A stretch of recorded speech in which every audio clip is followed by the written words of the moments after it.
How you guys doing?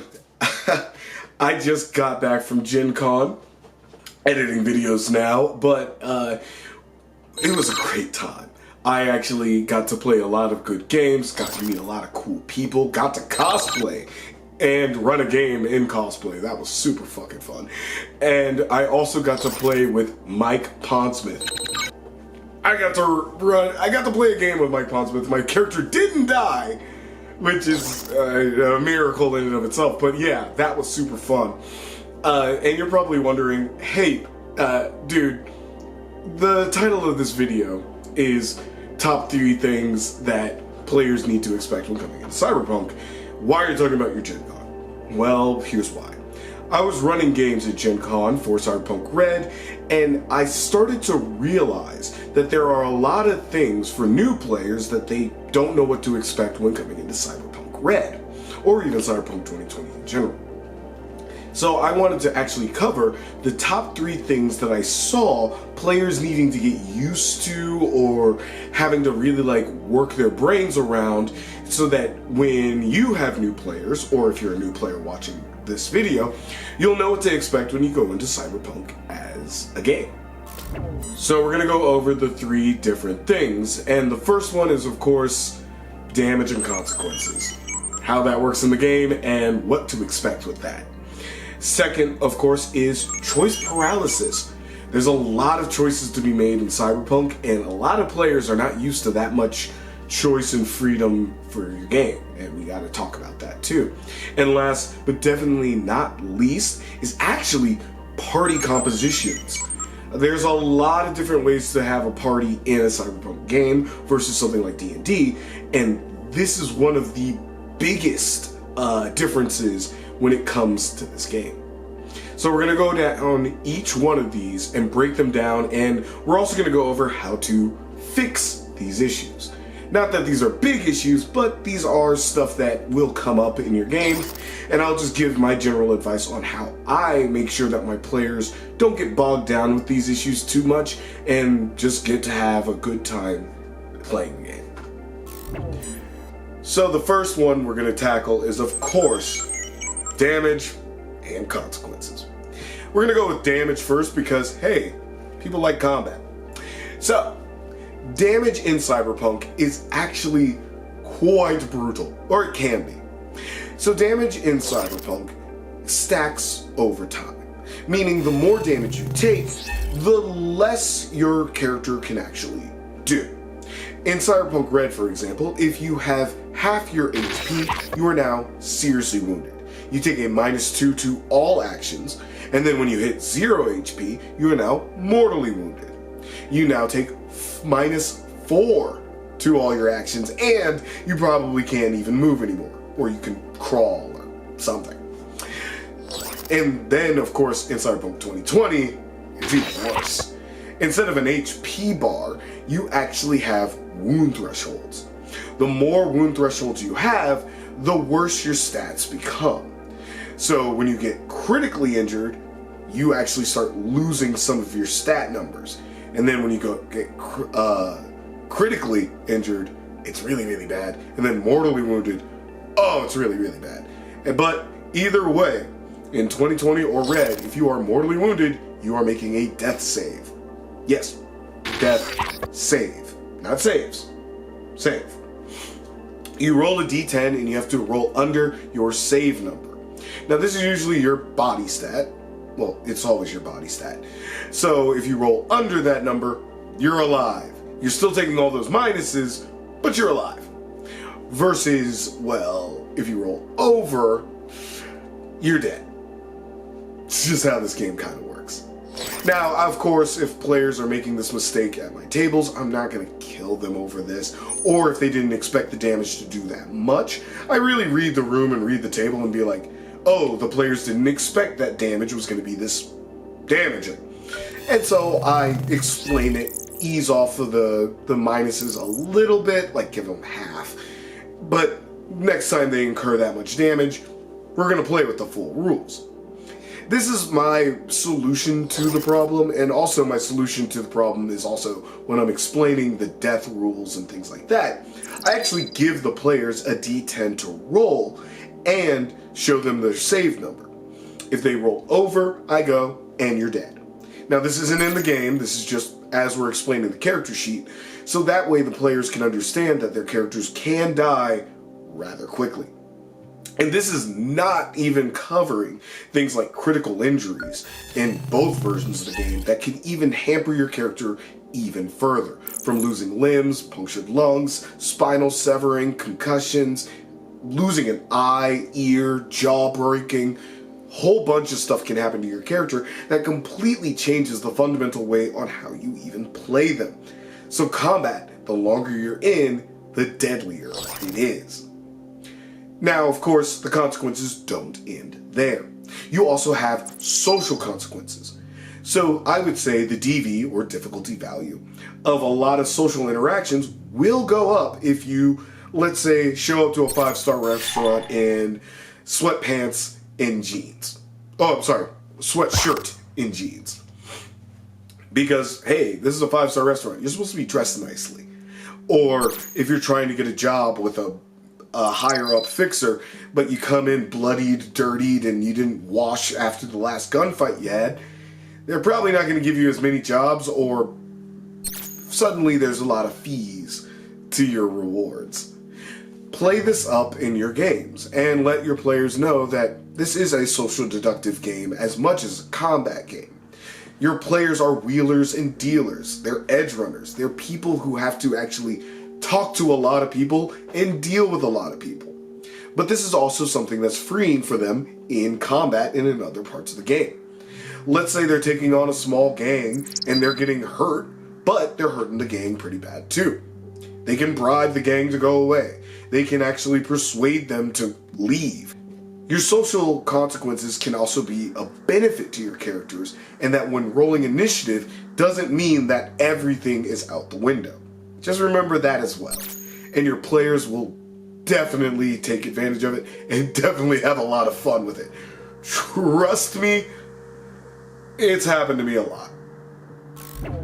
Alright, next up is of course the paralyzation of choice. Or choice paralysis, as it's actually called.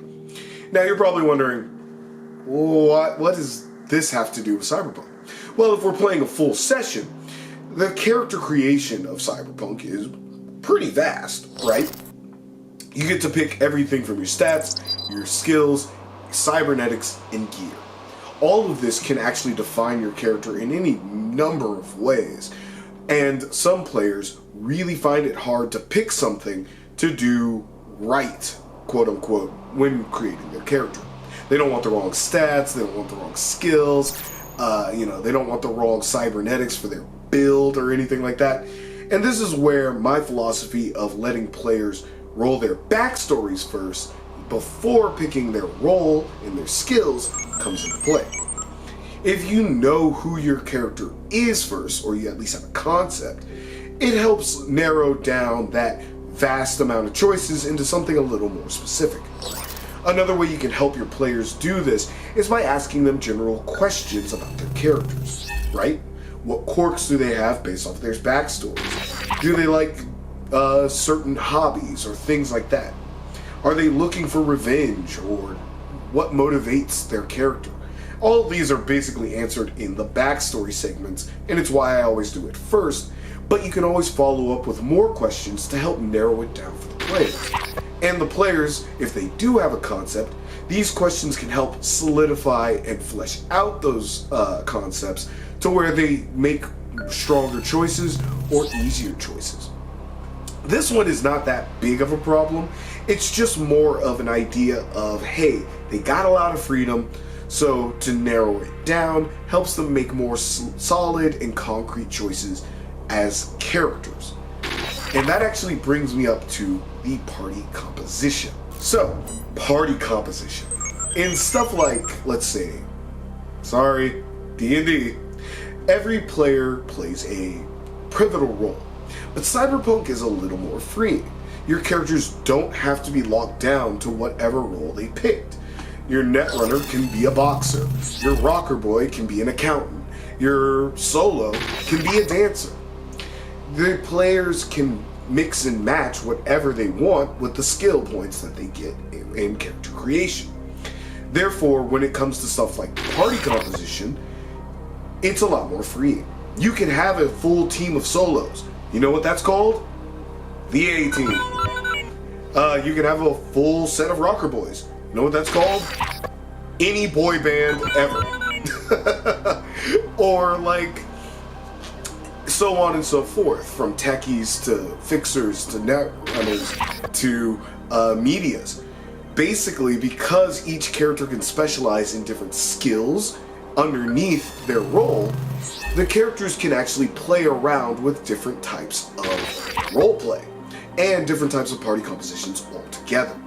Parties don't need to be strictly healer, tank, fighter, melee, and long range.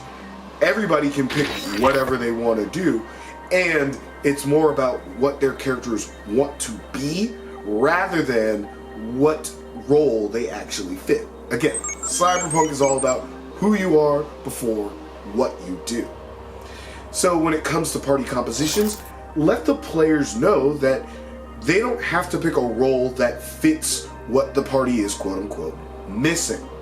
They can just pick what they want to play, and then we'll figure out a way to fit them all together.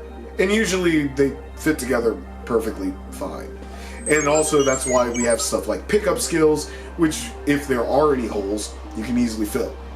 Also remember, stuff like tanking, healing, and like melee are skills that almost every role in the game can pick up and have.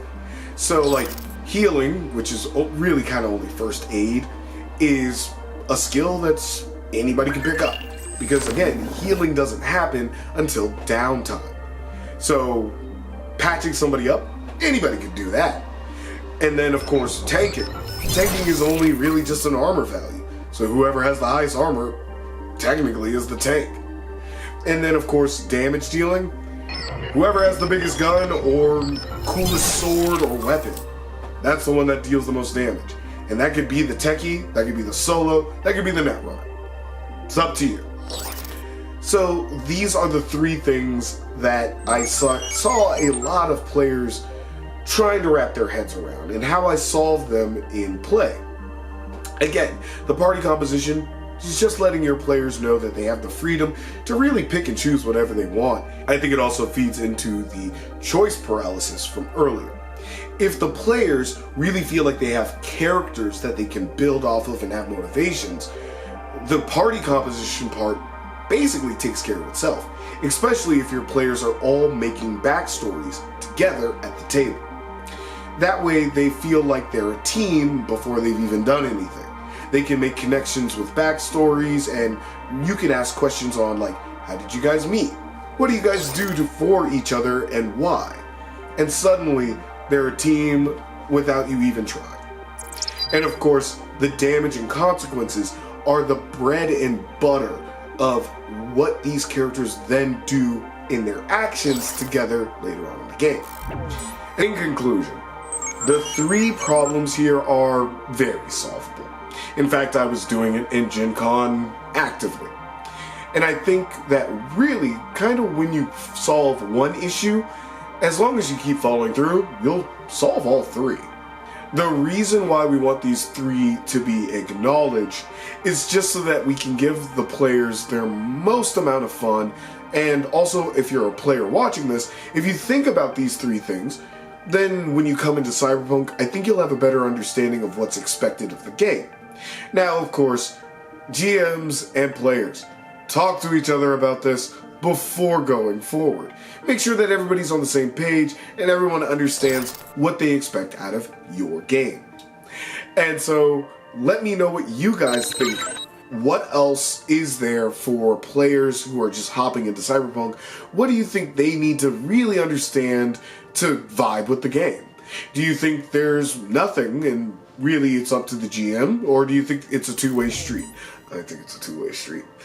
But also, I would love to hear your opinions in the comment sections. And of course, I want you guys to go out there, run some games, play some games, and of course, have a great day. Peace.